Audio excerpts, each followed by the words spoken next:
This is an oral history interview with Joyce McCluney for the Robert J. Dole Institute of Politics at the University of Kansas. We're in the Washington law offices of Alston and Bird, where Joyce does special projects for Senator Robert Dole. Today is Wednesday, January 23rd, 2008, and I'm Brian Williams. Joyce, let's start with a little bit of your own personal background and how you eventually got to Washington. Okay. I was born and raised in D.C. area. As a matter of fact, I went to high school right up the street from here, so it's kind of like my career has gone full circle. And I started out working at the Department of State, and then I was married at the time, started to have children, took off for 3 years. My husband and I split up. Then I decided I needed to go back because I was responsible for the 3 kids.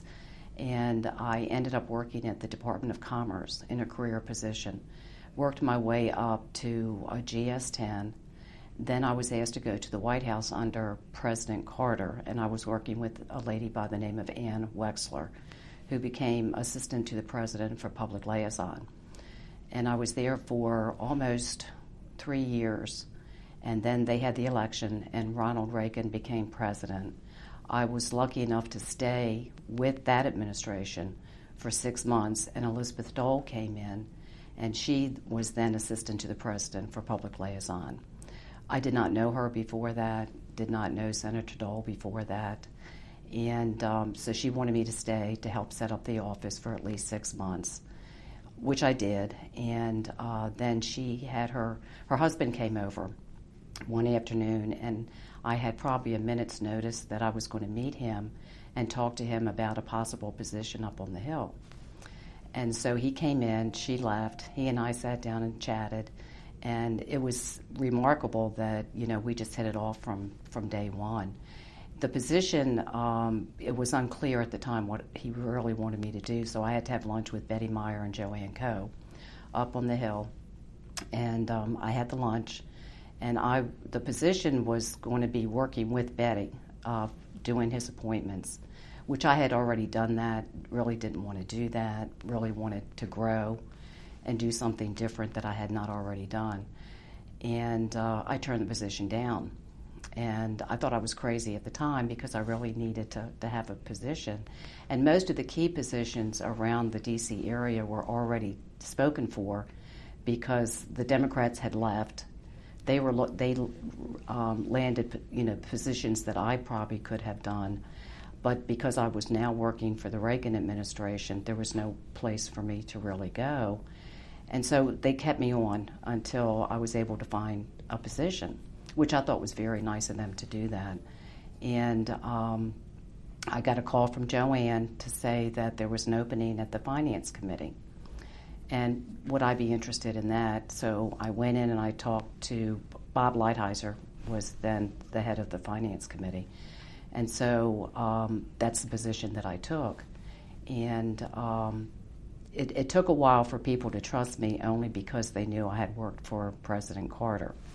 So it took about 6 months, and it finally, worked its way out. Senator Dole, though, on my first day at work, called me down to his office and gave me little projects to work on.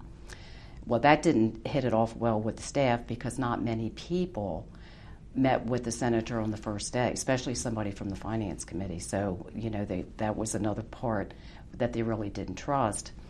And what he really wanted me to do was to set up kind of like breakfast meetings with the members of the Finance Committee and business leaders on different topics.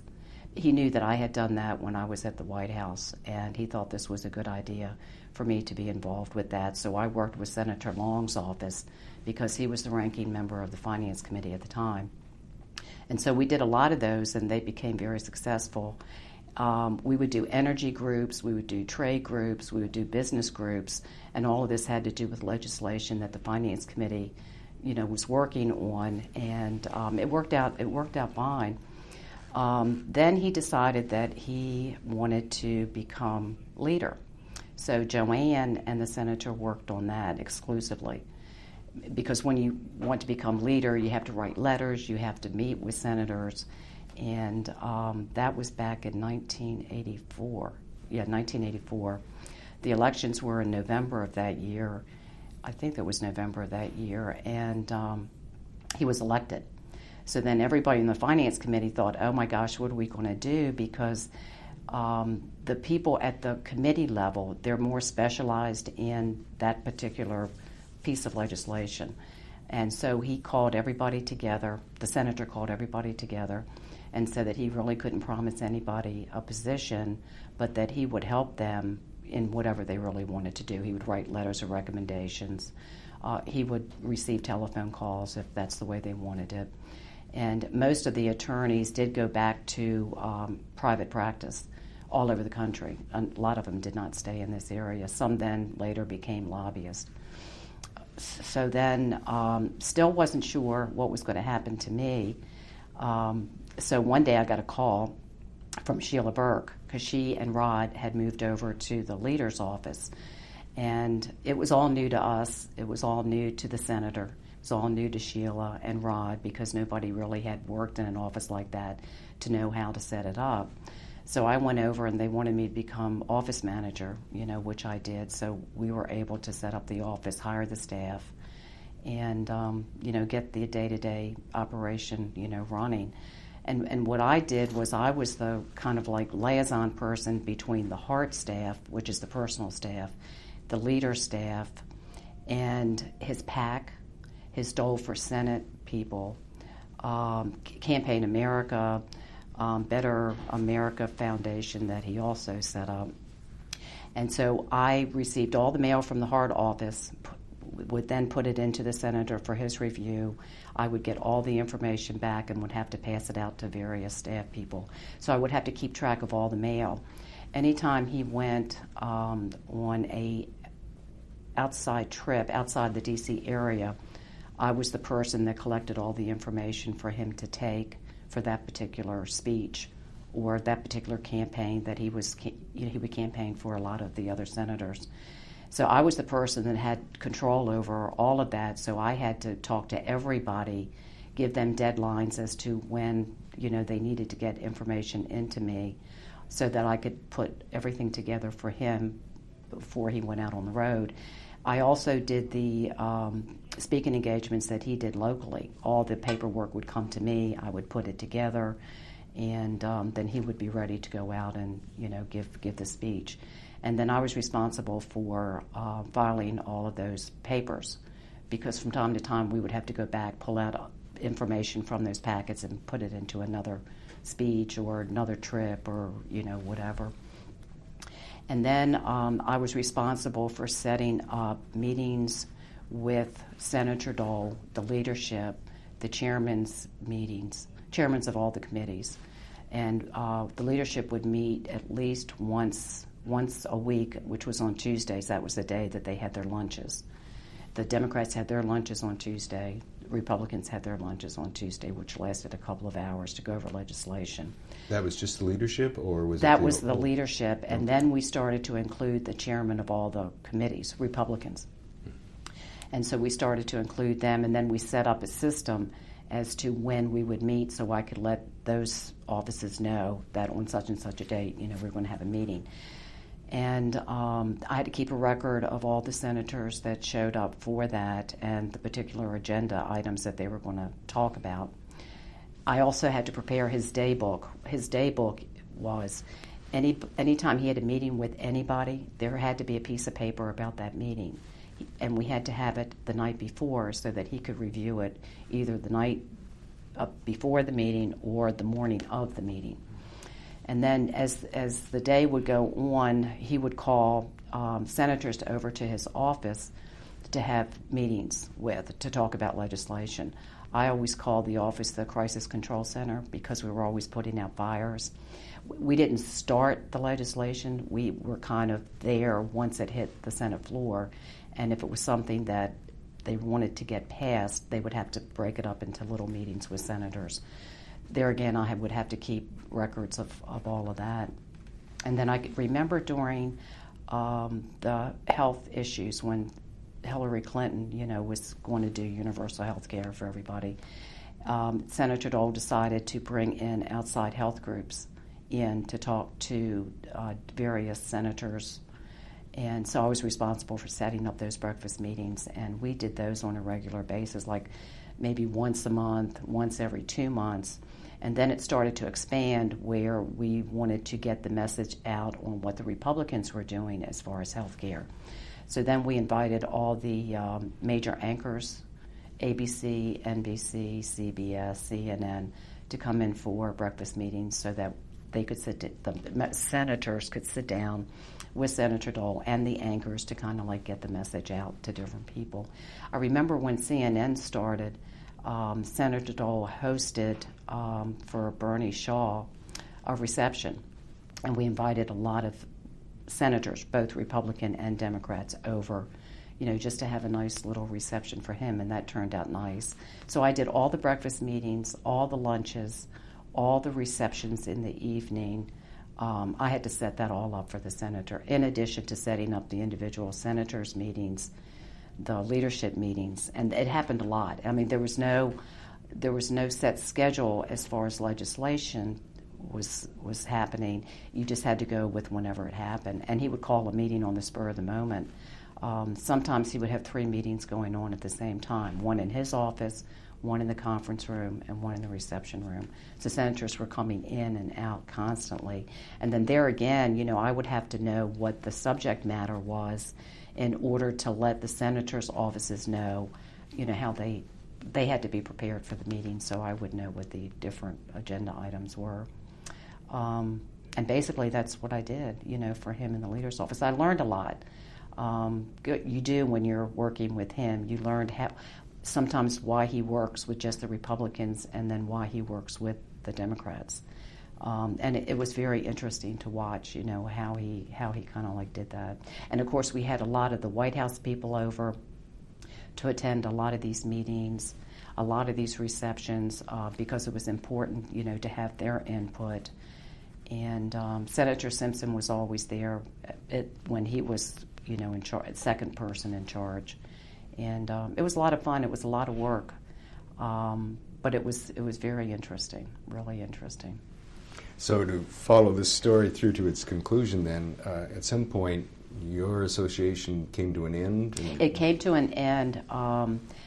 In 1994, they had another election. And at that particular time, the Democrats were in control. And then Senator Dole became leader. And he appointed Howard Green, Sergeant at Arms, Sheila Burke temporarily as Secretary of the Senate. And Howard and the senator sat down, and Howard was interested in hiring me as the Deputy Sergeant at Arms for his office. And the senator thought about it, and it took a little while, but he finally said it was okay that I could move upstairs, which was great because that was one of the positions in the Senate that, that was one of my goals, was to reach that office. Because I worked with that Sergeant at Arms office a lot, Secretary of the Senate's office a lot, so I knew a lot of the people. I knew where a lot of the bodies were buried up there, how people, got their positions. And I knew the functions of the Sergeant at Arms office because I had to work with the individual offices while I was in the leader's office.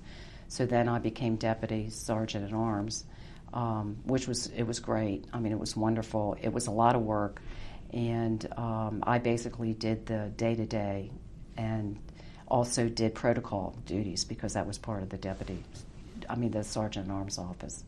And sat on boards. What are the protocol duties? Protocol, anytime a head of state, a former president would come in, we would have to escort them. The State of the Union, Howard would go down as the Sergeant at Arms, and then I would walk the senators over to the House chamber anytime they had a joint session, or the State of the Union. So we were constantly busy with that, and most of the time the different government officials would come in most of the time the morning or early afternoon, so you had to work your day around that. And we had a huge budget. I think at that particular time it was $100 million because the Sergeant at Arms offices is still in charge of all the services for the senators, the telephones, the computers, the post office, the tour guides, just the inner workings of the entire Senate. And then I sat in when I was part of 2 boards, which was the Capitol Police Board, because that came under the jurisdiction of the Sergeant at Arms, and then another board under the Secretary of the Senate. The Secretary of the Senate was in charge of the school for the pages, but the Sergeant at Arms office was responsible for the dorm where they stayed. And it was interesting how the two, kind of interact. So we sat in on those meetings to try to make sure that everything was running properly. So. And what caused you to retire from that position? I was ready to retire. I had 29 years of service. And there was another change because Senator Lott then became Majority Leader. And Senator Lott had called me down to his office and said that he would still like for me to stay in the Sergeant at Arms office, but he couldn't guarantee that I could remain in the deputy position. So they offered me the AA position, which was the administrative assistant, which was the number 3 person, basically doing almost the same duties that I did before. But the new Sergeant at Arms and I didn't see eye to eye on a lot of the problems that we had in the Sergeant at Arms office. And I just said to him one day, I said, well, I just can't work like this, and I'm going to hand in my resignation. So I had 29 years service, and I figured that I would just retire. And so I left in November of 96, I guess it was. Yeah. Before or after Howard left? Oh, no, Howard left, I remained. They did not give me the title. I just remained as Deputy Sergeant at Arms. And there wasn't really that much time before Senator Lott had put in someone to replace Howard. So, Senator Lott was great to me, and I still would go down and have meetings in his office, and, I would give him the history on some of the things that he was interested in. And so it worked out fine. So I left there, and I was going to retire and just do volunteer work. And I received a call from the senator asking me if I would want to come back and work with him on a temporary basis to close the presidential office. So I said, sure, I'm not really doing anything as long as he paid for my parking, and that's what he did. And I ended up coming in probably twice a week, and there was so much to be done. When a campaign is over, they leave everything on their desk, everything on their floor. Nobody cleans up anything, and they had a huge office. So I was responsible for looking over the mail, trying to get that all sorted out, all the videotapes, all the tapings, you name it. We had to kind of like tag it up and send it out to the Dole Institute. And then then Senator Dole decided that maybe Ruth Ann, who had worked with the senator in doing his mail, and his sent out his photographs and his autographs, which she had been doing ever since he was a House member. And she had retired from the Senate around the same time that I did, and she worked in the personal office. And he asked me to call her to see if she'd be interested in coming in and helping. So what ended up a part-time job ended up being 5 days a week for both Ruth Ann and I, because there was that much to kind of like go through. And then we sorted the mail, and Senator Dole, then decided, well, let me call some people that I should have talked to during the campaign, and most of those were kids. He talked to the kids, and they were shocked that they received a telephone call, from him. And he enjoyed it. He liked to be with people, and it was just great, So we closed that office, and then he was asked to go to Werner Lippert law firm. It was more of a lobbying law firm, and so he asked Ruth Ann and Mo and myself to go with him, and we said sure. And so none of us knew what we were going to do. And that was probably, I don't remember the time frame on that. It took a while to close the office. It probably took about 3 months to close the office. And then we had probably a month to close the final part of that office so that we could then move over to the law firm. So then we had to call Brien R, who was the archivist for the Dole Institute, to come up and help us decide what should go out to the Dole Institute and what should not go out to the Dole Institute. So then we moved, we got settled in, and then Senator Dole was asked to chair the National World War II Memorial. And so he asked me if I would be interested in working on that project with him, and I said I would love to work, on something like that. And he said it'd just be a short time, nothing to it, all we have to do is raise the money. Well, 7 years later, it took that long. And they did it the wrong way. What they did was they asked the senator to be chairman before they had a design approved. Normally, you have all your ducks in a row, and they didn't do that at this particular time. So we had to fight a lot of the battles in the press. There was a movement, there was a little organization in the D.C. area which was called Save the Mall. And they were opposed to how large they felt the memorial was going to be. And so they fought the campaign people every step of the way, and we ended up fighting it out in the press. We had to get the press people behind us, get the American people behind us, and show why we really should do this memorial. And then there's so many different commissions that they had to get approval from that I would go to all those meetings because I was really the liaison person between Senator Dole and the campaign staff, the World War II Memorial Campaign staff. So I would meet with them on a regular basis. I met with the executive director once a week, and then they would have a meeting once a month with all of the different directors that they had, because we had a director for corporate, we had a director for foundations, a director for direct mail, and then there was the secretary of the American Battle Monuments Commission, and we would all get together and they would all give a status report as to where we were, where we were going, and how long it was going to take. So we all kind of worked together. Then the campaign staff then hired Burstyn Marstetler as their PR organization. Then they started to be involved in a lot of the things that we were trying to get passed through the different commissions. And we then ended up setting up a conference call once a month with all of the top people to try to come up with a strategy as to how we should attack the organization that was against the memorial. So the campaign staff decided that they needed to change what the memorial looked like, and so they had the designer change it, and they would take it to the different commissions. And at the end of the day, it was finally approved, but there was a lot of tweaking that had to go on. And the Save the Mall people were still against the memorial, so we had to fight all the time. Well, Senator Dole decided that this was taking entirely too long, and he wanted the process speeded up.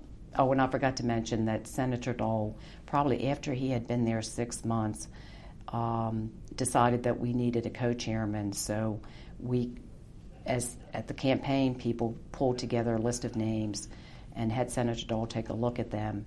And then he decided that Fred Smith, he really did not know him. He knew of him. His wife knew him a lot because he was involved in giving money to the Red Cross. FedEx was. And she said that he was a great guy. So Senator asked him to come in to sit down and talk to him to find out if he'd be interested in being the co-chair. And he said that he would be interested. He had relatives that had fought in World War II, and this was a special thing for him. And because Fred Smith's background with FedEx, sitting on the business roundtable, he knew a lot of the corporate CEOs that Senator Dole did not know, because the business community was changing. The old guard was leaving, the new guard was coming in.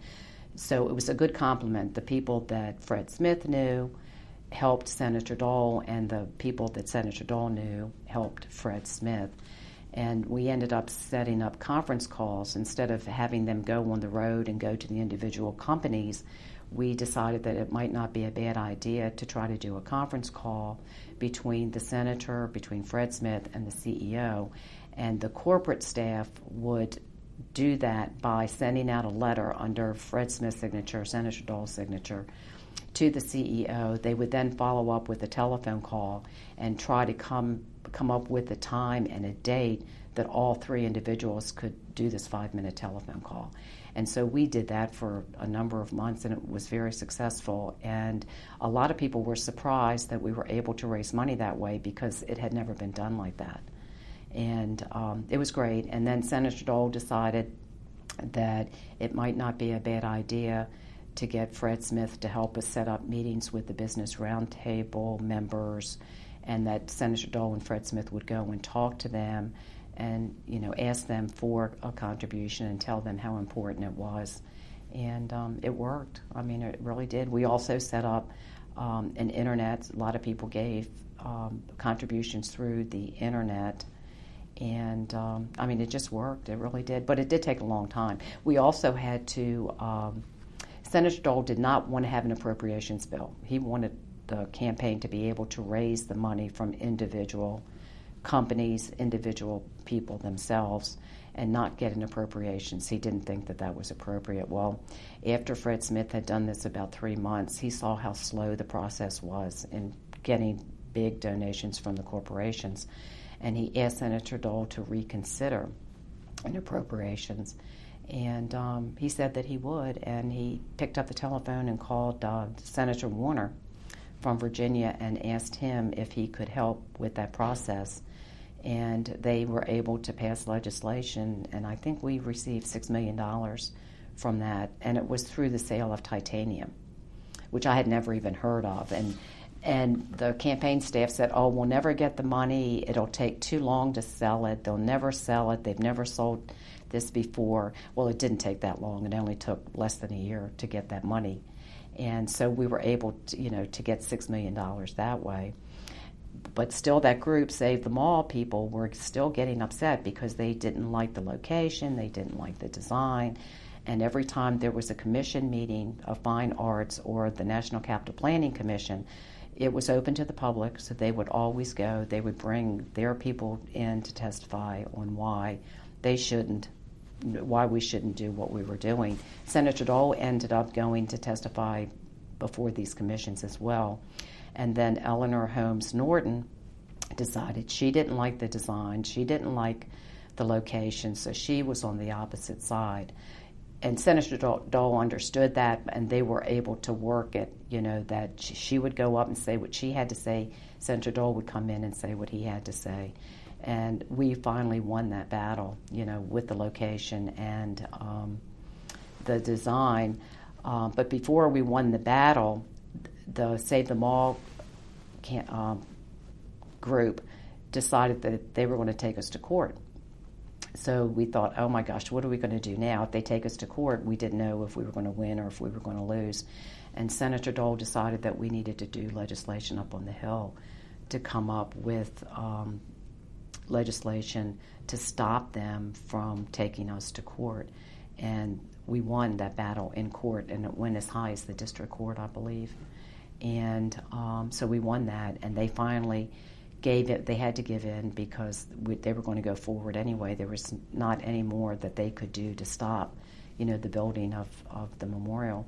And as it turned out, we raised more than enough money. We were supposed to raise $100 million, and I think the final figure was 140, I think, or 140 some.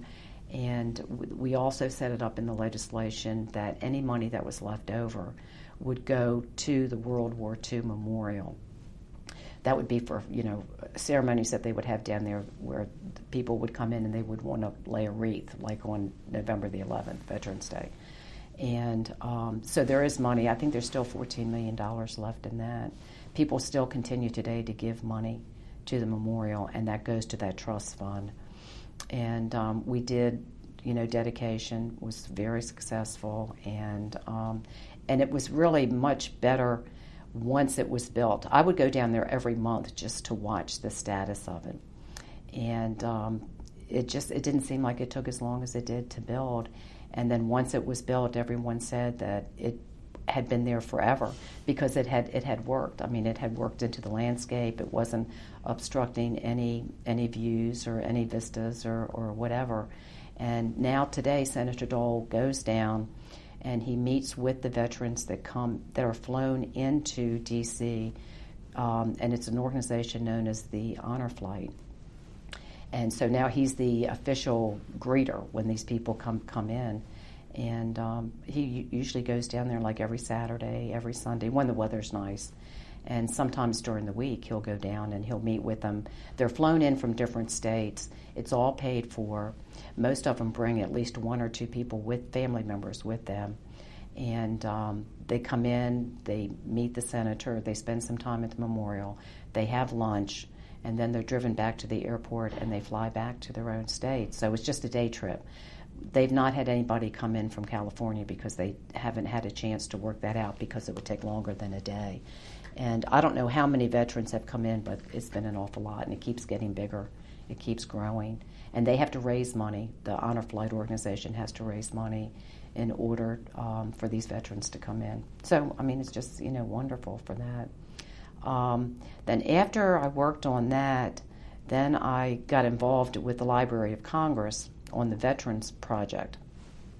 Senator Dole was on that commission or board or however it was set up, co-chairman or whatever.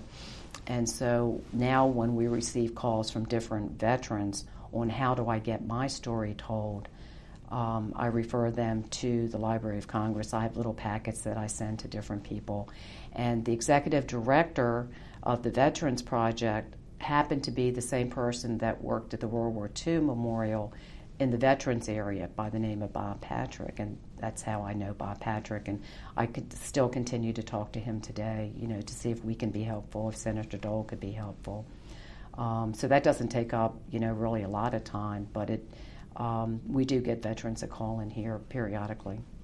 And the other project that I work on is I'm the liaison person between the Senator and the Dole Institute. Anytime they want to have any input into the Senator, they go through me, and then I put it into the Senator. He says yes or no or whatever. And so that's on an ongoing basis. And, it's kind of interesting because Bill Lacey, who was the executive director, left there and worked on the Thompson campaign. Thompson just dropped out of the race yesterday, so Bill will be going back to take up, his functions again, because they're constantly trying to raise money for the Dole Institute. So were you actually working at the Library of Congress and the Veterans Institute? No, I was still working with Senator Dole in the law firm, so I physically was here.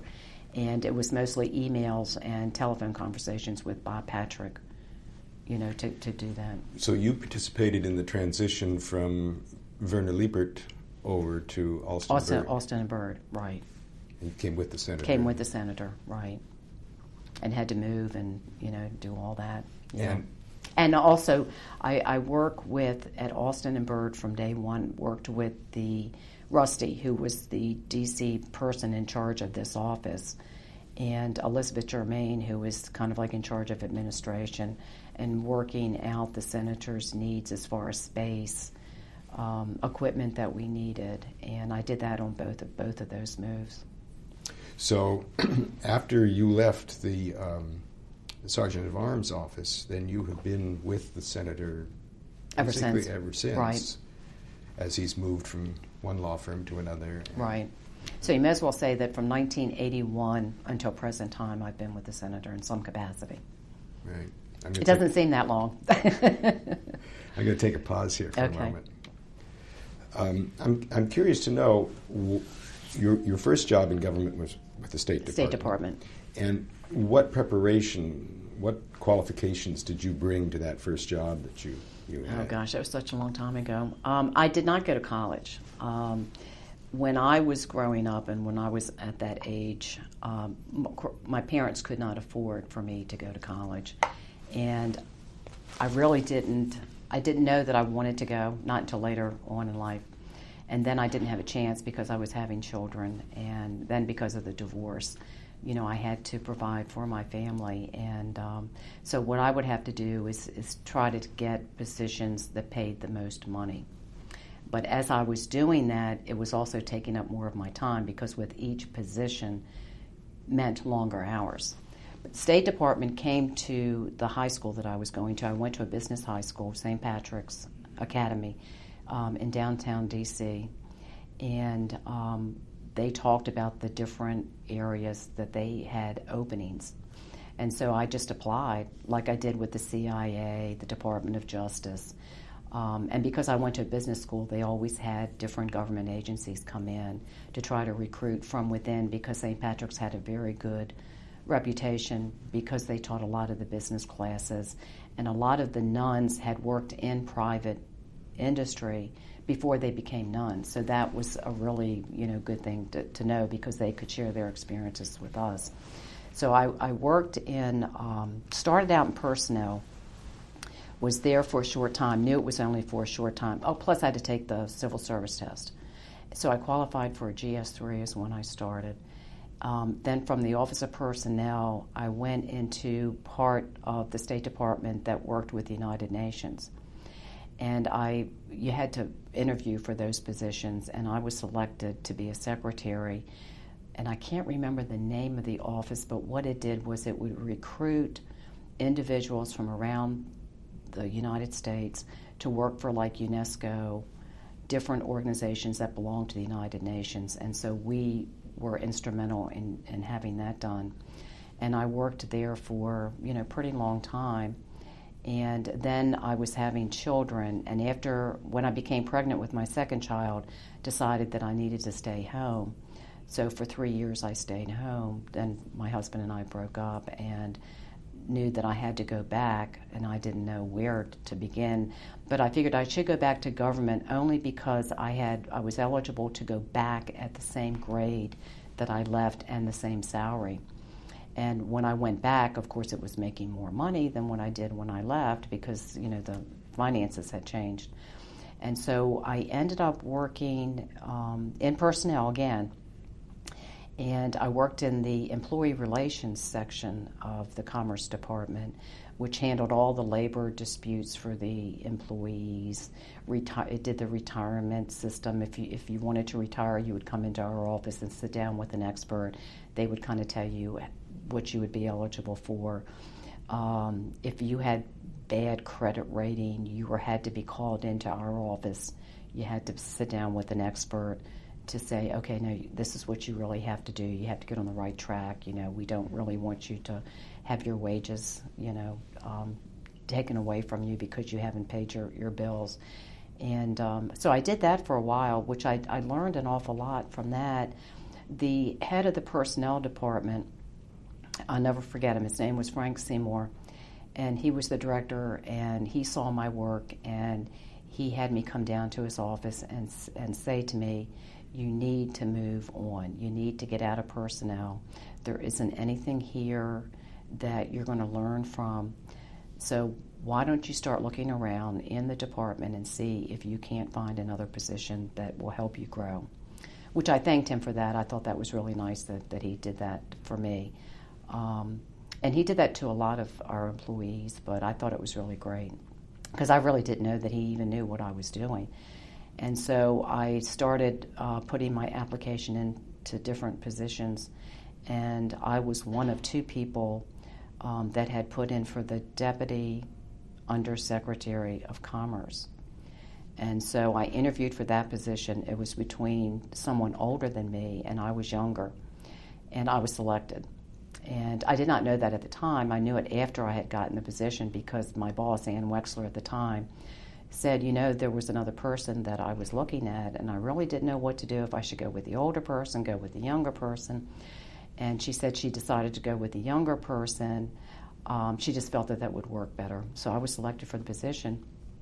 And that particular office was in charge of the field offices that were out in the different states under the Commerce Department. And they had offices out in the states, and they did particular field work out there, and Anne was responsible to oversee that entire organization. Plus she had other little organizations underneath of her. There again, if she was going to travel, I was the person that pulled together all her travel. Somebody else did her schedule. I did her day-to-day schedule, but somebody else did the travel schedule. And so that worked for a while, and then she was called up by Vice President Mondale to ask if she would come over to the White House to start up the Office of Public Liaison. And she asked me if I would be interested in going to the White House. Well, I had always been a career employee, really didn't want to get labeled one way or the other, Republican, Democrat. And I knew that if I did go over to the White House, I would have to give up my status as a career employee and take a Schedule A position. And so I really thought about it. I knew it would be more money, it would be longer hours, but I knew it was only 5 days a week. And I thought about it, and I thought, well, how many chances do you really get to go to the White House? And I thought, you'll never get this opportunity again. I was honest with her and told her that I particularly didn't care for President Carter's policies that much. She said, don't worry about it. We're not going to be working on policy. We're just going to be working with outside groups. If they needed something, we were to help provide information, meetings, or whatever, with the president. And so I said, okay. So we went, and I worked there until President Reagan was then elected, and I was lucky enough to stay in that position because Ann Wexler knew Elizabeth Dole, who was then going to be the new person in charge of public liaison.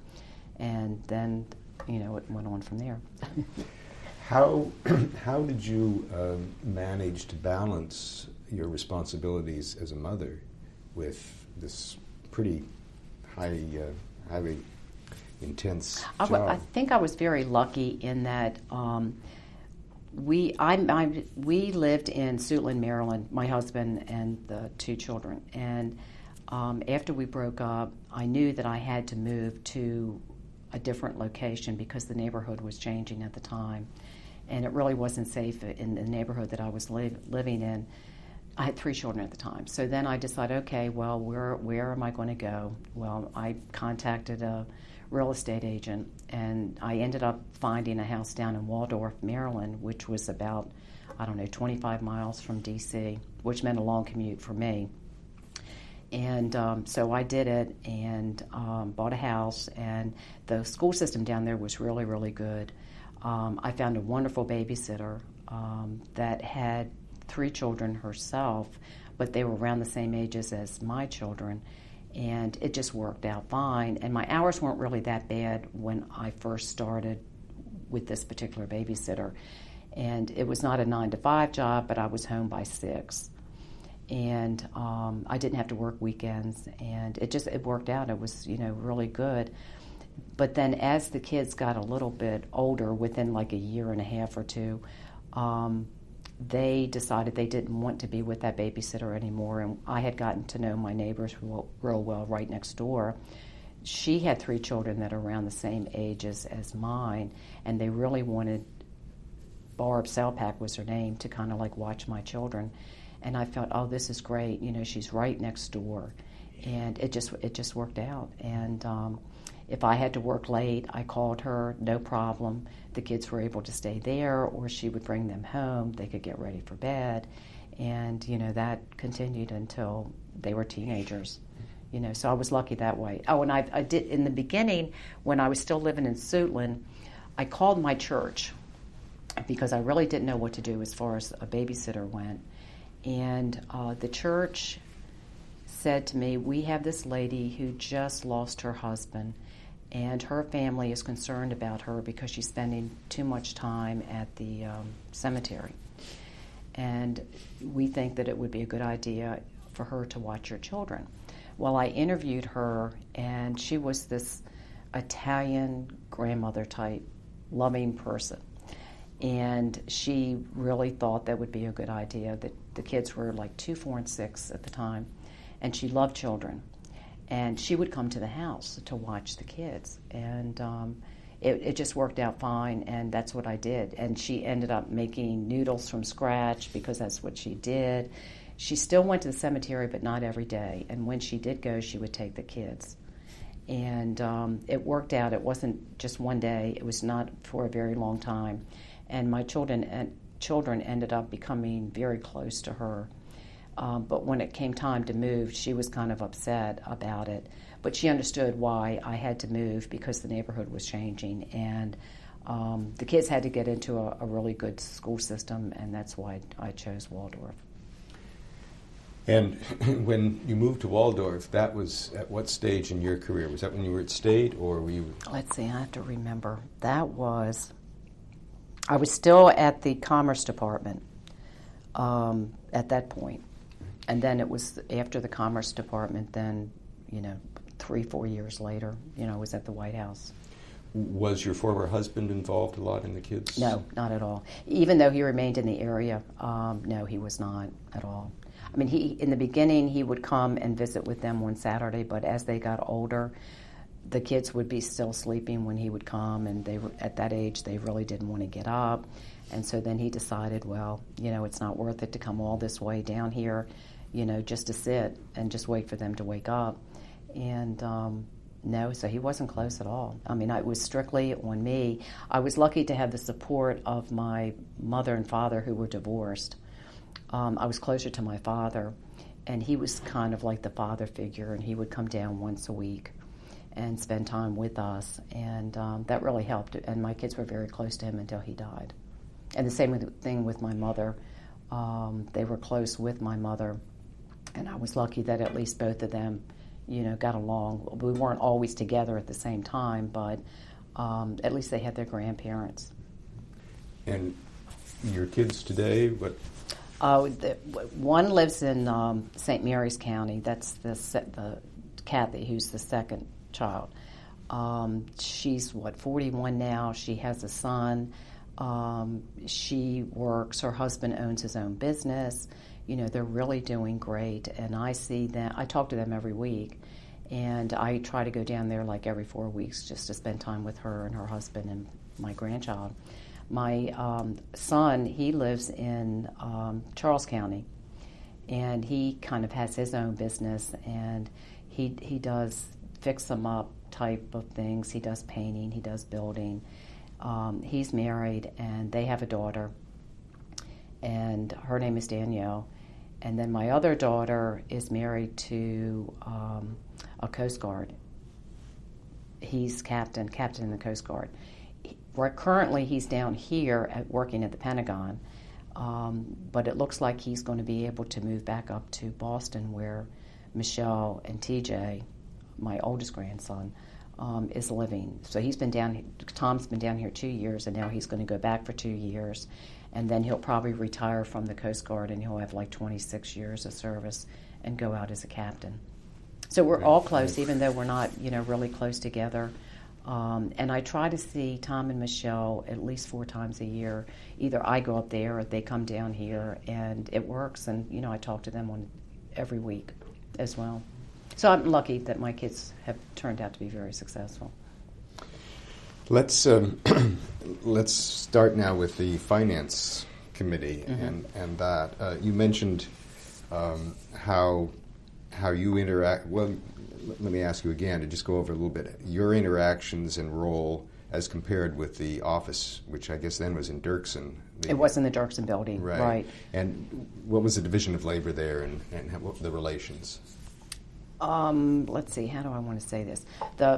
The personal staff was also in the Dirksen building. They were right down the hall from us, so it was easy, to go back and forth. I worked in the Finance Committee offices, and all of the lawyers were there. We had 2 floors. Social Security, unemployment was down on another floor, and then the actual tax and trade attorneys were in the same suite of offices where I was. And I basically was the office manager there. Everything kind of like had to go through me to the staff director, which at that time was Bob Lighthizer. So he was kind of like the number one person. So if you wanted to see him, you had to kind of like go through me to get to him.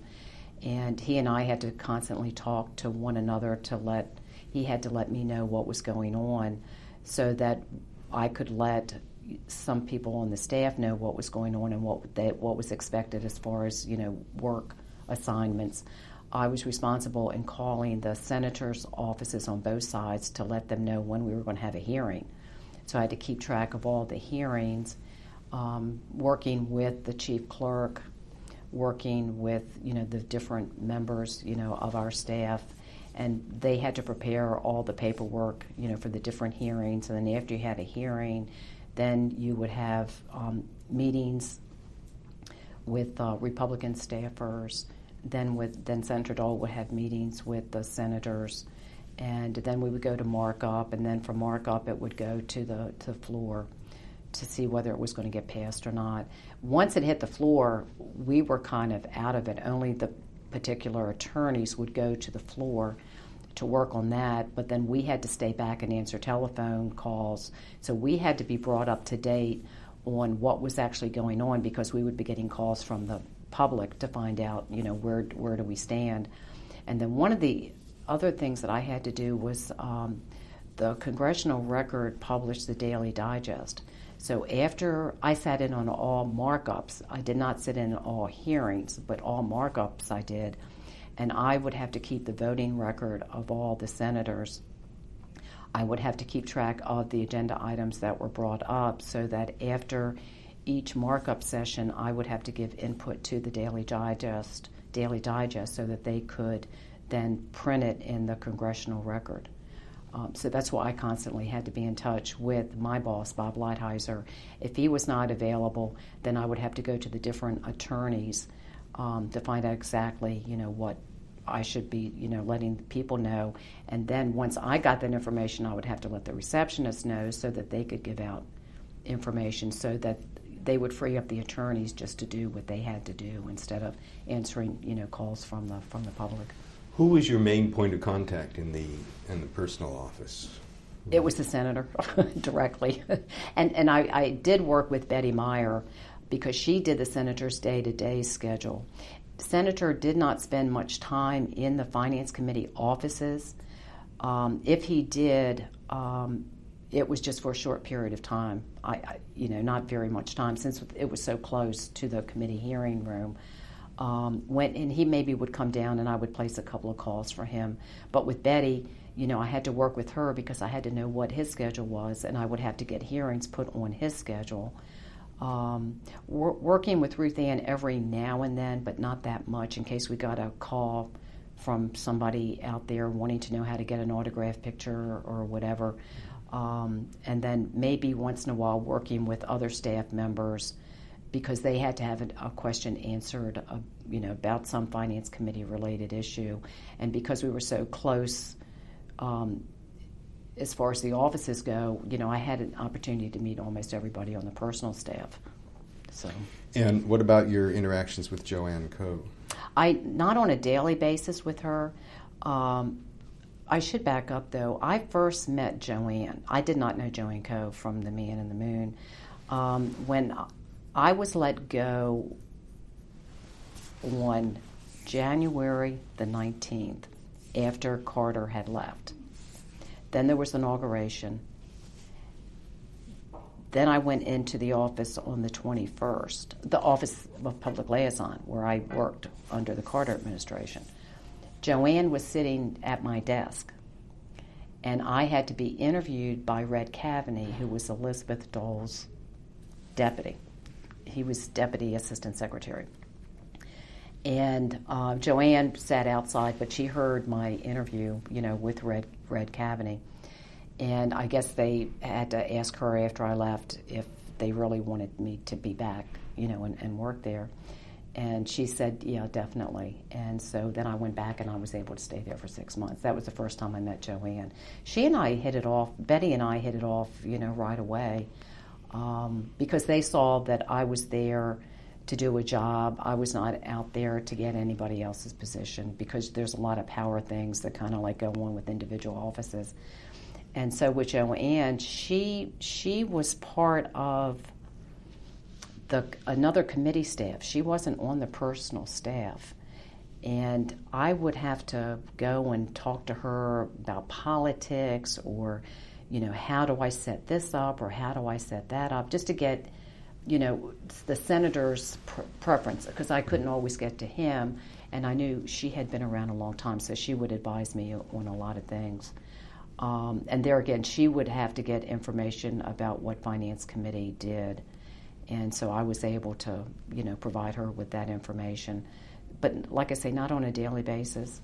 And then I forgot about this too. When I was with the Finance Committee, Joanne, what happened? She became heavily involved in Campaign America, I guess. She did the vouchers, the payments of all the bills from the Finance Committee. I completely forgot about this. She did all of that. Well, now she wasn't going to have a chance to do that. Well, somebody on the Finance Committee staff had to do that. The senator said, "Oh, give it to Joyce." And I thought, oh my gosh, what is that? I had no idea what this was about. Joanne didn't even train me. She was here today, gone tomorrow. She told me where the files were, and the Finance Committee was going to be audited within the next month. And she handed me the books, she handed me the files, and then I had to figure it out from there. But I was lucky in that she kept pretty good files. And I called the dispersing office. That's the office that you have to kind of like work with, and they're the ones that pay the bills because you're given a certain budget under an appropriations. And explained to them, that, hey, I'm new. I don't know what this is all about. Could you help me? And they were very good at that. And so then by the time I was ready to be the books were ready to be audited, it worked out fine. Joanne was so busy that lots of times she would be 6 months behind schedule in paying the bills, so it was very hard to make the books reconcile. So I made a point to pay the bills every single month so that when it came time to do the audit that we were pretty much up to date so that everything could be reconciled. Because it's hard to do it for a 6-month period.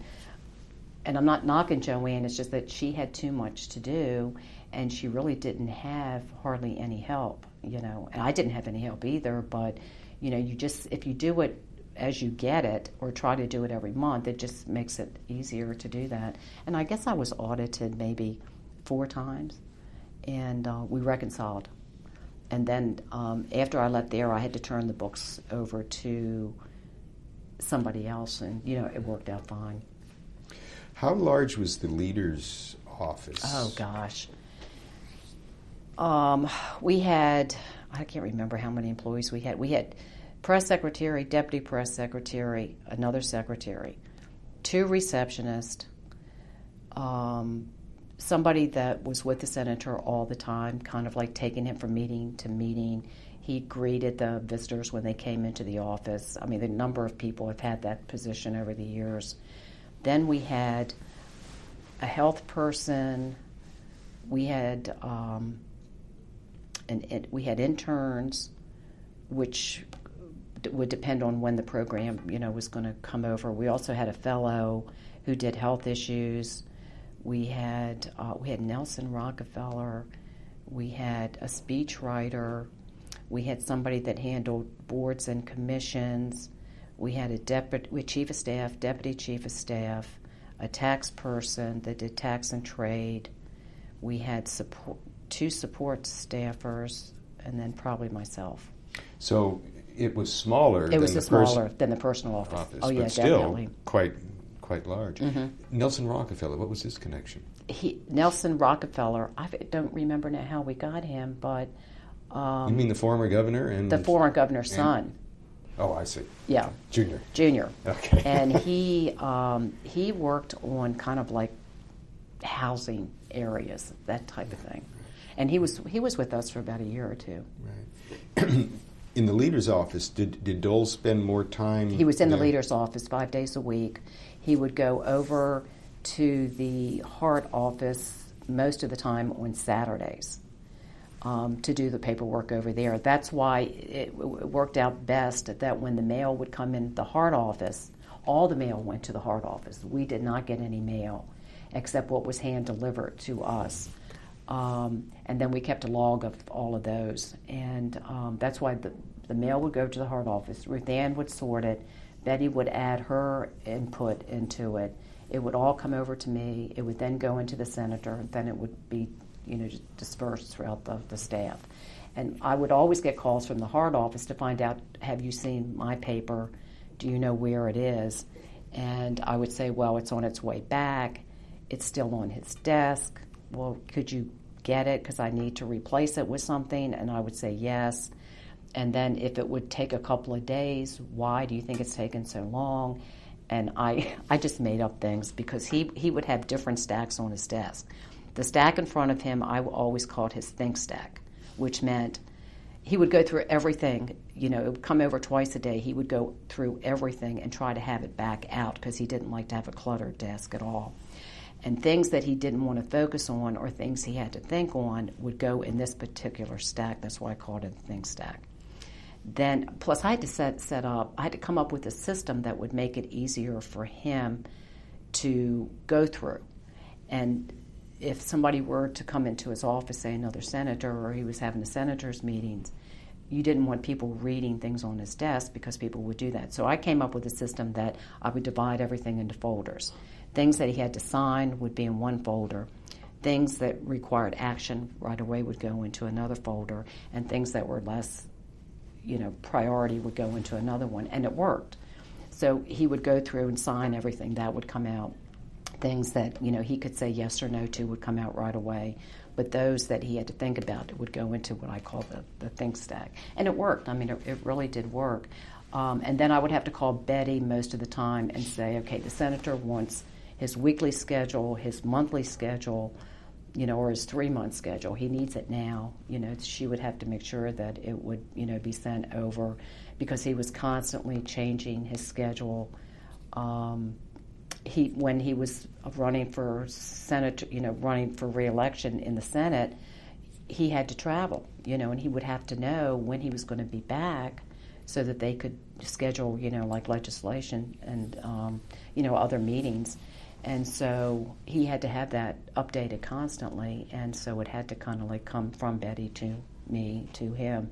And lots of times he would call me down to the cloakroom, and he was trying to find out when he was going to such and such a state so he could talk to a senator about, the different things that he was going to do. And then he ran for president in '88, so I had to work with the '88 people in briefing papers and, schedules. And then in '96, I had to work with them the short time that, they were around, and, I did that, so. In terms of the leader's office, how much did Dole's personality set the tone for the office? Oh, that was funny.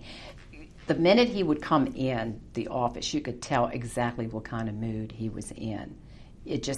All you had to do was look at him. Sometimes he would come through the back door. There were like 3 different entrances that you could go into to get into that office. Sometimes he'd go in the front door. But if he knew somebody was going to be in there, he was the type of person that really didn't want to talk to anybody when he first got there because he wanted to have his coffee, he wanted to see his newspapers, or he had something on his desk he wanted to kind of think about it. Sometimes he would come through the back door. It was a joke really between the staff. Nobody really wanted to be the first one to go in and see the senator because knowing that he was in a bad mood maybe that day, you always take it out on the first person. Well, then it would trickle down to the staff. So if that first person got it, not personally, but just, got it because, something had happened that the senator wasn't happy with, then it would trickle down. It would go to the next person. Person would be in a bad mood, and then finally it would get to somebody else. They would be in a bad mood. But then that would only last like 5 minutes. And then the senator would come out of his office. And I always used to laugh because I called it his bed check. He would go to every single office in the leader's office to see who was here and who wasn't here. He was taking attendance? He was taking attendance. Without telling anybody he was taking attendance. And if he needed to see somebody, he would say, okay, where is so-and-so? When is so-and-so going to be back? This is what I want to talk to so-and-so about. And so there again, I basically had to know where everybody was, and kind of keep track. And if I didn't know where they were, maybe somebody sitting next to that person would know exactly where they were. I mean, we really did try to communicate. Sometimes you could, sometimes you couldn't. If you were really busy on the Senate floor, sometimes you couldn't, but you could always reach somebody. If you couldn't reach somebody, you could always walk down there to find out.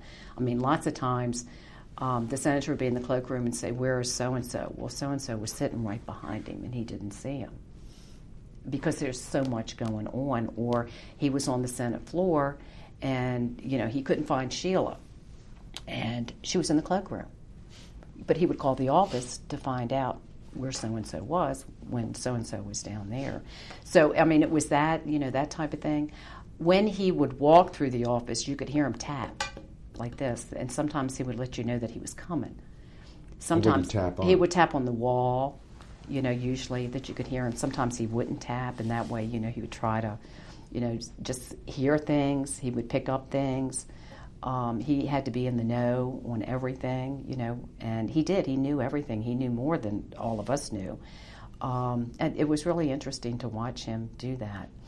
I can remember a meeting, I forget how many people were involved. It must have been 50 people coming in from different foreign countries. Well, he decided 2 minutes before that meeting he was not going to meet with them.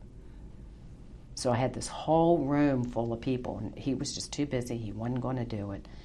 And so the person that I was working with, I can't even now remember who it was at the time, said, okay, I'll go in and I'll tell him this is why he has to meet with these people. He'd come out and he'd have his meeting. He was fine. You never know that he wasn't even going to meet with those people. That would happen a lot. I mean, it could be maybe we were having a senator's meeting. Well, he was just too busy. He doesn't know why he set that up. Well, and then you would have to go in and explain to him why he set this up, and then he would come to the meetings, and then he would be fine. I mean, he wasn't moody, but he was just distracted.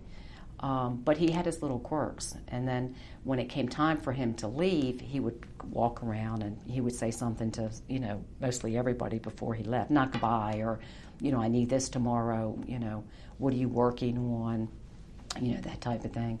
And then once he left, the minute he got to the car, he'd be calling somebody. Because he felt that the minute he walked out that door, everybody else was going to walk out that door. Well, they didn't walk out the door. So that's why he would call different people, just to ask them different things. And it could be that it was the same question he asked before he left. It's not that he didn't trust anybody, he just felt that once he walked out that the day was done. Well, it doesn't work that way, because the day wasn't done, because you're preparing for the next day, or you had to go down and work on the record, and Sheila and Whit, they would have to meet with other staffers to talk about the next day's work. But you could always tell his mood, because all you would have to do is just look at him and you could tell. So this checking up on people, that sounds almost a little paranoid. No, it's not. I mean, it's just that even now he'll walk around just to see who's here and who's not here. I mean, that's just something that he's done. I found that when I could never understand it, but then when I went up to the Deputy Sergeant at Arms office, not that I would tap my hand or anything, but I would go around and see who was there and who wasn't there, just to know. I guess just feel secure that your staff was there and that they weren't taken off because they just felt like taking off or they just didn't want to come in. I just felt that you had to be in there 5 days a week, and you better have a good reason if you're not in there, and I think that's probably what he felt as well. It was hard to take off. I mean, we had to schedule our vacation when the Senate wasn't in session, but it was hard to do that because he was there. He was there while we were in session. He was there when we were out of session, unless he was traveling. But if he was traveling, he'd be calling, because he would be thinking of legislation or, different things out on the road. And he just wanted you there. And if you weren't there, we had to find you, and that's just the way that it was. So how did you schedule time off? Well, I scheduled my time. I just said, I'm taking this week off, and Sheila said it was fine, and I just did, and everybody else basically did the same thing, but we tried not to have everybody take off at the same time. I would come up with a list of, like during, say, Christmas, different numbers where people could be reached in case he wanted to talk to them on the telephone, and that's how we did it. I mean, that was before you really had cell phones. All you had back then was kind of like beepers. Now it's a lot easier with cell phones. He even has a cell phone, which I never thought I would ever see him have a cell phone. And he actually talks on a cell phone, actually calls on a cell phone, because he wouldn't carry a beeper. Most of the senators would carry a beeper, but he would never carry a beeper. So you were really basically on, it was 24/7 when you were in the leader's office. Not so much. Finance committee, it wasn't like that. He didn't come down to check to see who was there every day. He would meet with Bob Lighthizer, and Rod usually every morning just to go over what the Finance Committee was doing. They would come back. You could tell what kind of mood he was in because they would be in the same type of a mood. So he didn't have to. I mean, he just checked with Bob or Rod. In the leader's office is a little bit different because you basically had to be there because you didn't know if something was going to come up and you were needed. So if you were going out to lunch, you had to let us know where you were going, just in case. He would be okay if you were gone like maybe 30, 45 minutes. You were gone any longer than that. He would get impatient. And he would say, okay, I want to talk to so-and-so, and this is what I want to talk to them about. And so you couldn't reach them because there were no cell phones, you know. Were there days, I'll call them days of jubilation in the office? Do you recall any? Oh, gosh, that's hard to... Yeah, anytime we won something, you know, as far as legislation goes, we did a lot of fun things in the office. We had the Kansas City Royals in when they won the championship. We did the KU basketball team when they won. We had the boxers individual boxers in for receptions. We had professional basketball teams in, you know, for reception. Those were really fun, and he seemed to really enjoy those. The other thing that he did, which was fun, I thought it was fun, he would have a lot of visitors come in from Kansas, especially kids. He would have them come over to the leader's office, and he would take them to every office inside the leader's office, and he would have them use the telephone for the kids to call back home to talk to their parents. Well, every now and then he would come up to a individual and say, who are you talking to? I'm talking to my mother. Well, here, let me have the phone. And he would get on the phone and he would talk to them. And you could just tell that child was just beaming. And the other person on the other line didn't believe that Bob Dole was on there. But he did that a lot. And if you were on the phone, he asked you very nicely to please get off the phone so that this child could pick up the phone and call home. So that was fun. I mean, there were a lot of fun times. After hours, like after the Senate would go out, he would leave right away because most of the time it was late.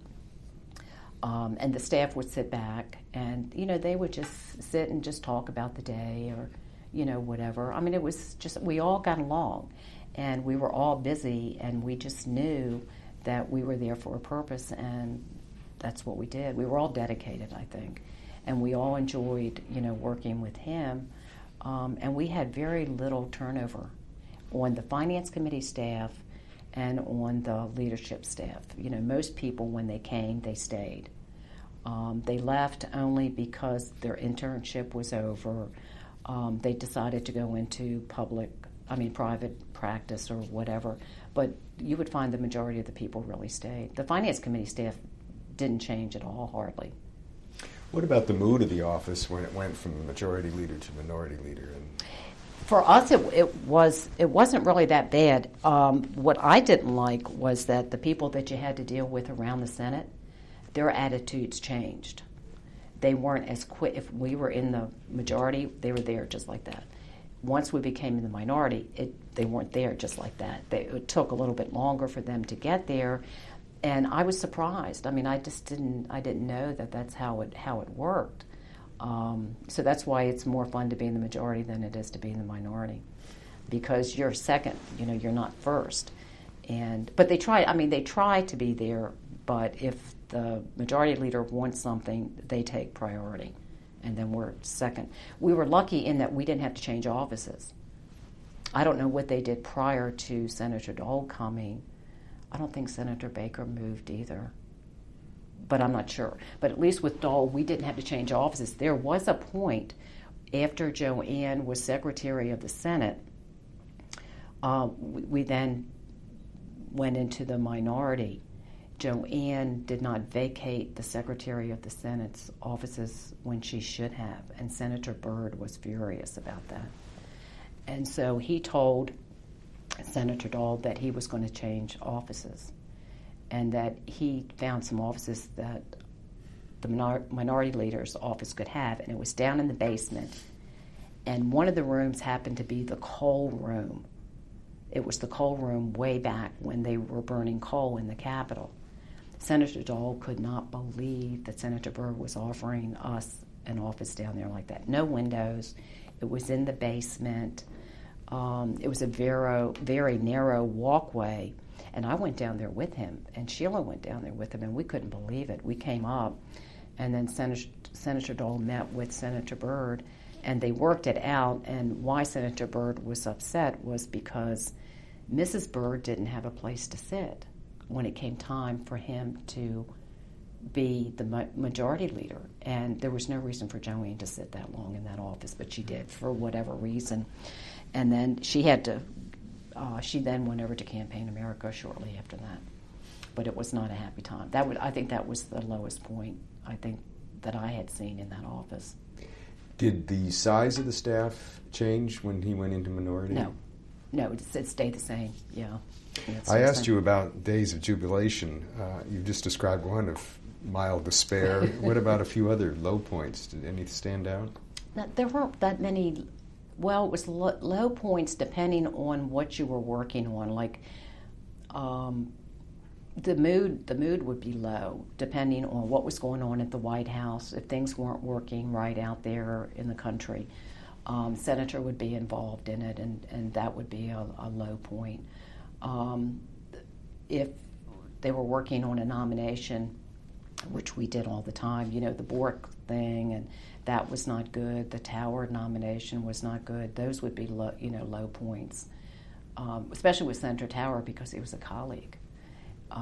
The Bork nomination, that was a low point, not necessarily for the staff, but for the members. It was pretty bad. So, it just depended on the legislation or, what was going on in the country at the time. Just a few short things to end up here with. You mentioned that Dole didn't initiate much legislation. Right. As leader? Mm-hmm. Right. We came in the middle of the legislation because it would go from the committee to the floor. And then once it got to the floor, if it was a legislation that really needed to be passed or they wanted it to be passed, and it would only take the leadership working with other senators, and that's when we would kind of get involved in it. And so we never really started anything. We just came in the middle and then saw it go to the end. Do you think that troubled Dole at all, that he wasn't forced to be an initiator? Or no, I don't think so. He was still on committees. He still had input into the committees. He still had input into legislation. It's just that he didn't he would introduce bills, like for the White House, on behalf of, that type of thing. Now, I think he got a lot of satisfaction out of, just working it on the Senate floor, and if the White House wanted it passed, he would do his best to make sure that it did get passed, and if it did not get passed, then they would know why it did not get passed. Because one thing that the senator always wanted was he always wanted you to be truthful with him. If you were not truthful with him, then he did not trust you. I would say all of the senators that he ever worked with were honest with him. His side, the Republican side, the Democratic side, he knew where everybody stood on an issue. He knew what would get passed, what would not get passed. He knew if it wasn't going to get passed, well, maybe we could go this way, maybe we should do it this way, or I need to talk to this person, or I need to talk to that person. He would do his best to make sure that the right thing was done. And I used to enjoy watching him going down to the Senate floor, because when he was passionate about something, he wouldn't have to read the legislation. It would come from the heart, and that's when he was at his best. If he went down, like he would have to do bicentennial minutes every day, which was interesting, but it was also very boring. He would read it, where you don't get the same sense that it really meant anything to him. But if it was something that was coming from the heart, you could tell it in his voice, and you could see it when he was delivering his speech, and he did that a lot. Who wrote those bicentennial pieces? That was done by that was done by Dick Baker, who was the historian in the Senate. He did them. We typed them up, and then the senator would go and deliver that. Or if he didn't read it, then he would insert it into the record. And there was a book put out, with those. So.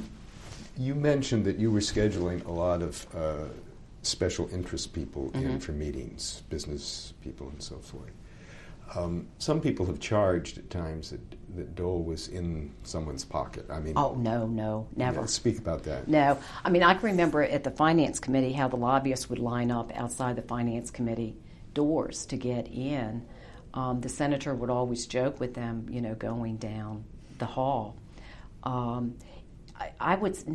just never did that. He would listen to people. That's why he would have meetings with people. That's why he would call business leaders in to get their idea, to know the pulse. But he was going to do what he felt was right. He wasn't going to take anybody else's idea, or he didn't want so and so to do this and I would do that. At least I never saw that. Do you think he sought a wide range of viewpoints? Yes, he did. That's why he called in all the different business groups on different pieces of legislation, like energy, the business community, the roundtable people. They weren't necessarily lobbyists. He would try to get the CEO. We always wanted the CEO of a corporation to come in. We did not want the person that was the lobbyist of a corporation to be at a breakfast meeting. It had to be the CEO. If it wasn't the CEO, very rarely would we go down to the number 2 person. And most likely, if you were the Washington person, you weren't coming. It was the CEO, or really, you're not coming to the breakfast. Because you get more out of the CEO than you do anything else, And the Washington person you could see anytime. The CEO you're not going to be able to see all the time. And this started at Finance Committee. I mean, when we had our breakfast meetings, the CEO, was there. So did Senator Dole have a sort of uneasy feeling about lobbyists? No. It's just that he knew that it was better to deal with the CEO than it was to deal with anybody else. And so that you would get the feeling of the CEO and not the feeling of the person that ran the Washington office. So were you gatekeeping a lot in not having, did lobbyists have much access to the senator? They would, if he would walk by, out in the hallway, and if they were standing there, I mean, they'd have access that way. Most of the meetings that we had in the leader's office were with the CEO. If the Washington person came, sometimes he would go in there. Most of the time he would not. He would be out in the reception area, or he would not come at all. Did you feel that was unusual? That was sort of... Well, for me, no. I mean, because that's all I ever knew was, even when I worked with Ann Wexler, we always worked with the top person, never with the lobbyist. That's just the way that he always was. I have 2 other questions. Okay. What about April 14? Was that observed in any special way? That was the day he was injured in 45. Right. No, not at all. That no. just passed by? It was just passed by. He would always say something. I don't now remember exactly what he would say, but you would know that was the day if you really forgot it yourself, somebody would say something, not necessarily the senator, or somebody on the staff would say, oh, today is, April 14th or whatever. He never did. He when we were in the Senate, he very rarely, if ever, talked about it. He's only talked about it since he has left the Senate. And now when he talks about it, he gets real emotional. Whereas before, he did not talk about it at all, The staff talked about it more than he did. Not with him, but individually. You were there when television was introduced to the Yes. Senate. From your perspective, did you see any notable changes? Oh, yeah, really. I used to only like the radio because we used to have a little game that we would play if you could recognize the senator's voice on the radio. And that's all we ever had, and we always had the radios on. Well, when it went to TV, I found it very distracting, the TV. the radio wasn't distracting because it didn't move. The television moved, and everybody had to have a television in each of the rooms. And between the television, the meetings, the doors opening, it was a lot of commotion, and you had to tune a lot of it out.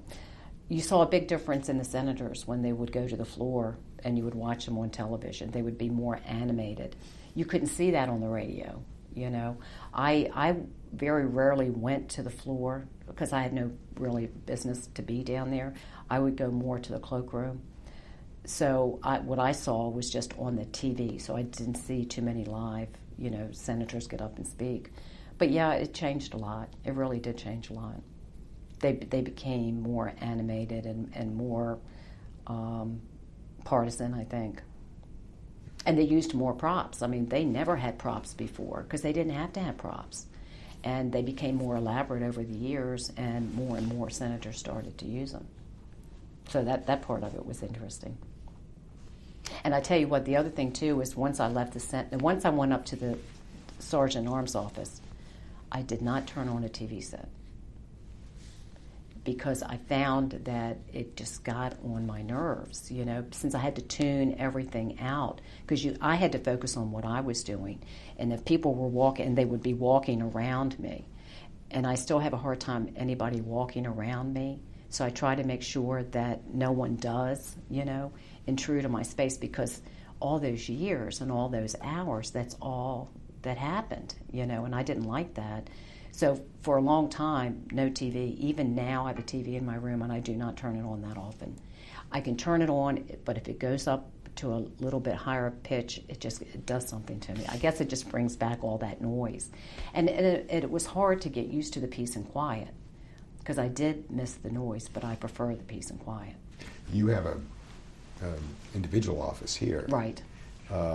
Was that common when you were on the Hill, or were you mostly in open areas? In the Finance Committee, I shared an office with two other ladies. The leader's office, I was in with 1, 2, 3. There were 4 of us in one big room. Sheila was behind me, and in front of me was Whit and another person in that office.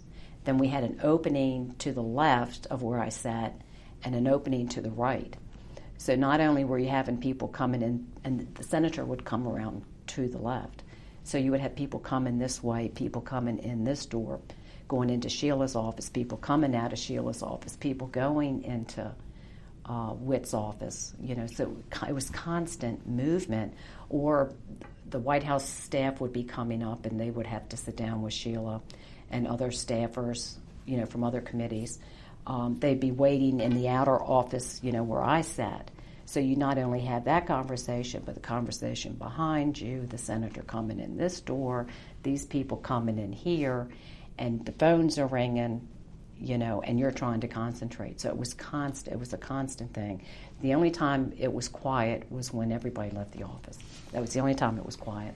So one of your really important job skills was to be able to filter all of this out. And be able to juggle, you know, a multitude of things per day. Because I could set up like maybe 3 meetings in one day, you know, and it had to be put together within, you know, 5-10 minutes or maybe an hour's notice. So you would have to stop at what you were doing and then go on to the next thing and then go back, or then you were given something else to do. So it was a constant movement. And it was a constant, I saw why he wanted things off his desk. I was in a more terrible situation than he was because I constantly had people around me. And when staffers would come in, they would try to read what was on your desk. So I had to really be careful because I had his papers. And I think that's why I came up with that system with the folders, because it was more private that way. And then I immediately stuck it in an envelope. And then if somebody did come in, they wouldn't know what was in the envelope. So it sounds like this was a pretty exciting time. It was very exciting. It was also very intense. And you don't realize how much information you're picking up. You don't know what you're learning until after it's over with, after you walk away from it, you know, and kind of sit back and think about it. It's like, oh my gosh, you know, I was part of this, or I was part of that, and that impacted on the country. And I always did this too. When I was at the White House, I felt like history was being made every single day, which it was and still is today. Up on the Hill, it takes longer to see what impact the legislation has on the country. So it's not immediate, even though there were times that what you were doing was history in itself. You know, maybe this was the first time the Senate did this, or, you know, the Senate did that.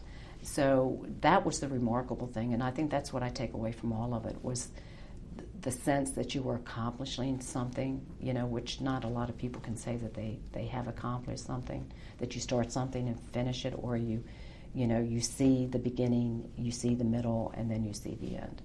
So I can see why he feels so good about himself, is because he's accomplished an awful lot. Is there some part of that accomplishment that is directly attributable to you? I don't think so. I just don't think so. There's no McCluney footnote to history here? No, not really. No, I don't think so. Okay. I just made his life a little bit more organized, I think. I tried to at least help with, you know, making sure that, you know, if he wanted something, I could give it to him. And he still does that today. I mean, lots of times I say, he's the teacher. You know, and sometimes you feel like you're in school. You know, he'll come in and he'll start asking all kinds of questions. And it's like, why is he doing that? You know, why does he want to know that? Or he'll, like yesterday, he came in and because he was having a meeting, and he said, this fellow said that he raised $5.2 million towards the World War II Memorial, and he's with such and such a company. And I said, no, he didn't. Well, how do you know that? And I said, okay, I'll show you. And then he watched me go into my computer, you know, get the printout so that I could show it to him that they were not on the list. And then he said, okay, we'll bring it into the meeting, you know, which I did. And it's like you're constantly being tested, you know, and it's always been that way, you know. And sometimes I think it's not that he's testing you. I think he's talking to you. That's his way of talking to you, of feeling comfortable in talking to you, you know. Because I think basically he's kind of shy. He's been described as a private person. Yeah, I really think so. And the other thing with him, which is really kind of interesting, is Joanne and Betty, and I know I can at times almost anticipate what he wants. But you can't let him know that you anticipate what he wants, because then he'll change in midstream. So you always had to kind of sit back. You know, even though you knew that he was going to do this or he was going to do that, but you just had to keep it to yourself, you know. And what is the motivation for his having to change course if you show that you know? I don't know. I mean, I don't know what the motivation is. I just know that he has a hard time trusting people, and I think that's because over the years, staff people have not done what he asked them to do, and it was just lack of confidence in that person. But once you gained his trust, he was more apt to trust you to a point. You know, like we would do these breakfast meetings, and because of my training, I knew that I had to do thank you letters. And I think he told Joanne or Mike Pettit or somebody when we were at the Finance Committee, I can't believe she did these thank you notes. I didn't even have to tell her. Because people on his staff just did not do that. They waited till he told them to do something, whereas to me that was an anticipation, you know, and I just knew that was the right thing. That was the right thing to do. And just like about 2 weeks ago, he said the Dole Institute came out with a fall review of all the people that had given from 04 to 06 or something like that. And he said, did I thank everybody that was on this list? Now, I would do the thank you notes to the big donors because the Dole Institute would let me know who they were and how much they gave. But we never thanked anybody who gave less than, say, $10,000. We did not go below that because there were so many people that were given money that all he would be doing was signing, you know, thank you notes. And I said, no. I said, we didn't. And he said, do you have letters to show me that I thank these people? And I said, yes, I do. And there again, I felt like I was being tested. And, you know, why was he doing that? Because he knew that I did, you know, these thank you notes. So I had to call up Sean at the Dole Institute. And we went over all the list. Well, he thanked the top list, he thanked the middle list, he thanked the other list, but he didn't thank anybody under $900,000 and below. Well, now he wanted to thank all those people. So we thanked all those people. We never did that. So I was surprised. So when I did my memo back to him, I said, Senator, we did this group, we did this group, but we did not do that group. But this list does not include the people that have given the same amount of money in prior years.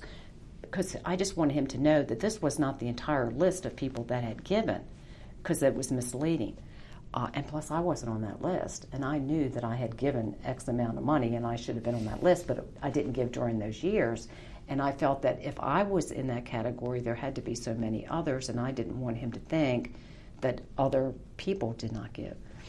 And so, I did them all. I did all the thank you notes, and so now everybody has been thanked. So from here on out, we'll have to do that. But so in my memo, I said to him, you thank this group, you thank this group, told him about the prior years, and if you want to see these letters, I have them in my file. Because I just felt, that he didn't trust that I had thanked those people, because he didn't remember signing the letter, and he has a very good memory. And he says, well, what about this person? And I said, oh, no, you thanked him. And I remembered that week, because I have a pretty good memory when it comes to things like that. Anything that I touch, I usually can remember. And so I said, okay, I put the offer out there. Well, then he never said, okay, show me the letters. So, sometimes I'd like to get back at him, only because I feel that it's my reputation that's on the line, and I'm going to let him know in a nice way that, yes, I did do this, even though you think I didn't. Here's the proof. And that's the other thing with him. You had to show him that you did it, or you had to show him that so-and-so did it, so that's just, but I understand it, because I've been burned by different staff people, and there's certain people you can trust, there's certain people you can't, but then sometimes you can't trust anybody because people have let you down. So I understand that. Good.